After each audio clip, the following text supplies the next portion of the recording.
السلام علیکم ورحمۃ اللہ وبرکاتہ مائی ڈیئر برادر سسٹر، میں جلدی سے آپ کو ایک بڑا ہی اہم پیغام دینا چاہتا ہوں، اور وہ یہ کہ الحمدللہ رمضان کا آخری عشرہ جو ہے وہ آ پہنچا ہے، اور اس کا مطلب یہ ہے کہ انہی 10 راتوں میں ہمیں لیلۃ القدر کی رات جو ہے وہ انشاءاللہ الرحمن نصیب ہو جائے گی۔ اس کے لیے میں نے اور آپ نے کیا کرنا ہے، آئیے میں آپ کو 10 پوائنٹس کے اندر یہ بات سمجھا دیتا ہوں کہ ہمیں اس عشرے میں کیا کرنا چاہیے۔ سب سے پہلی بات یہ کہ آپ اور آپ کے گھر والے اپنے آپ کو مینٹلی، فزیکلی، اسپرچولی تیار کر لیں کہ بس ان 10 راتوں میں ہم نے خوب محنت کرنی ہے۔ جیسا کہ نبی کریم صلی اللہ علیہ وسلم اپنی جو ویسٹ بیلٹ ہے اس کو ٹائٹ کر لیتے تھے اس آخری عشرے کے اندر، اور خود بھی جاگتے تھے، اپنے گھر والوں کو بھی جگاتے تھے، اور راتوں کو دن جیسا بنا دیتے تھے، یعنی پوری رات جو ہے وہ اللہ تعالیٰ کی عبادت ہوتی، اللہ کو یاد کیا جاتا، دعائیں کی جاتی۔ تو ہم نے بھی انشاءاللہ بالکل اسی طرح سے کرنا ہے کہ اپنی راتوں کو بالکل جگا دینا ہے۔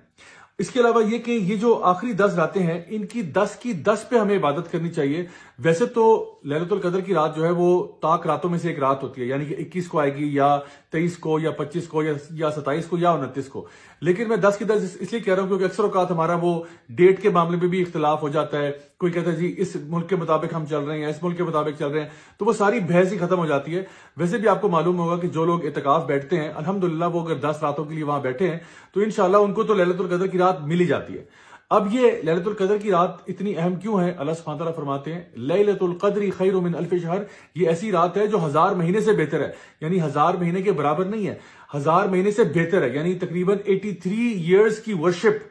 سے زیادہ بہتر ہے۔ تو اس رات میں جو بھی آپ عبادت کا کام کریں گے، چاہے وہ ذکر ہو، تلاوت ہو، صدقہ خیرات ہو، کچھ بھی ہو، آپ کے لیے وہ ایسے لکھا جائے گا جیسے آپ نے ایک پوری زندگی 83 ایئر سے زائد کا عرصہ اسی عبادت کو کرنے میں گزار دیا۔ سو آخر کیوں ہم پھر اس ٹائم کو ضائع کریں گے؟ ہمیں چاہیے کہ اس کا میکسیمم فائدہ اٹھایا جائے۔ اچھا، اب یہ بات کہ کچھ ایسے کام جو کہ ہم کر سکتے ہیں کہ ہمیں پوری رات کی عبادت کا اجر مل جائے، اس کے لیے ایک حدیث نبی کریم صلی اللہ علیہ وسلم کی جہاں پہ آپ نے فرمایا کہ جو شخص بھی عشاء کی نماز جماعت کے ساتھ پڑھتا ہے اس کے لیے آدھی رات کی عبادت لکھی جاتی ہے۔ پھر ایک اور حدیث میں فرمایا کہ جب وہ فجر کی نماز جماعت کے ساتھ پڑھتا ہے تو اس کے لیے باقی کی رات جو ہے وہ بھی عبادت میں لکھی جاتی ہے۔ تو صرف اگر آپ عشاء اور فجر جماعت کے ساتھ پڑھ لیں، الحمدللہ آپ کو پوری رات کی عبادت کا اجر مل جائے گا۔ ایک اور حدیث میں آپ صلی اللہ علیہ وسلم نے بات ارشاد فرمائی کہ جو شخص بھی امام کے ساتھ قیام اللیل کرتا ہے، یعنی کہ تراویح کی نماز پڑھتا ہے، امام کے ساتھ شروع کرتا ہے، امام کے ساتھ ختم کرتا ہے، اس کے لیے بھی پوری کی پوری رات عبادت میں لکھی جاتی ہے۔ اور ایک اور حدیث جہاں پہ آپ نے فرمایا کہ جو شخص رات کے قیام اللیل کے اندر 100 آیات یا اس سے زائد کی تلاوت کرتا ہے تو اس کے لیے بھی پوری رات عبادت کی لکھی جاتی ہے۔ تو آپ اگر یہ 3 کام صرف کر لیں، چاہے مرد حضرات تو obviously وہ مساجد میں کریں، خواتین وہ اگر گھر میں کرنا چاہیں، تو اس کا فائدہ یہ ہوگا کہ آپ کو صرف یہ 3 کام کر کے آپ کو 3 دفعہ پوری وہ رات آپ کی عبادت میں لکھی جائے گی۔ اللہ اکبر! کتنے بڑے یعنی ہمارے لیے اجر کا موقع ہے اگر ہم اس کو اڈاپٹ کرنا چاہیں تو۔ پھر ایک اور چیز یہ کہ جتنا آپ صدقہ کر سکتے ہیں آپ وہ کریں، کوشش کریں کہ جس طرح تھوڑا بھی اگر روز کا آپ نکالنا چاہیں آپ نکال سکتے ہیں، تو کسی دن کا بھی اگر انشاءاللہ الرحمن اس میں لیلۃ القدر کی رات ہوئی تو وہ آپ کے لیے بہت بڑے اجر کا باعث ہوگی۔ ویسے بھی نبی کریم صلی اللہ علیہ وسلم جو ہیں وہ ایک تیز ہوا کے جھونکے کی طرح ان آخری عشرے کے اندر اللہ کی راہ میں خوب صدقہ خیرات کرتے۔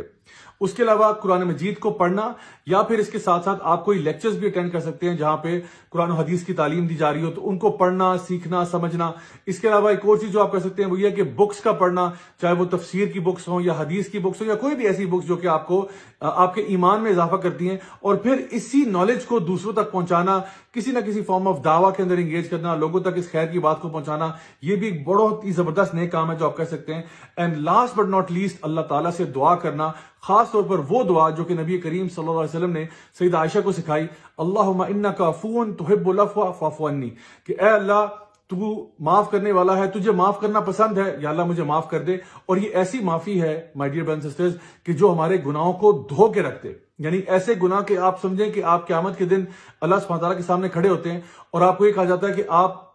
جنت میں داخل ہو جائیں، یعنی آپ کے گناہوں کو بس مٹا دیا جاتا ہے۔ کہ ہم سب یہی نہیں چاہتے کہ اللہ تعالیٰ ہمارے گناہوں کا تذکرہ بھی نہ کرے، بس ہمیں بغیر حساب کے جنت میں بھیج دے؟ تو انشاءاللہ یہ دعا جو ہے یہ کثرت سے مانگیں، اللہم انک عفو تحب العفو فاعف عنی۔ انشاءاللہ میں دعا کرتا ہوں کہ اللہ تعالیٰ ہم سب سے ہماری تمام عبادات قبول فرمائے اور ہم سب سے راضی ہو جائے، ہمیں دنیا میں بھی خیر عطا فرمائے اور آخرت میں جنت الفردوس میں ملنا نصیب فرمائے۔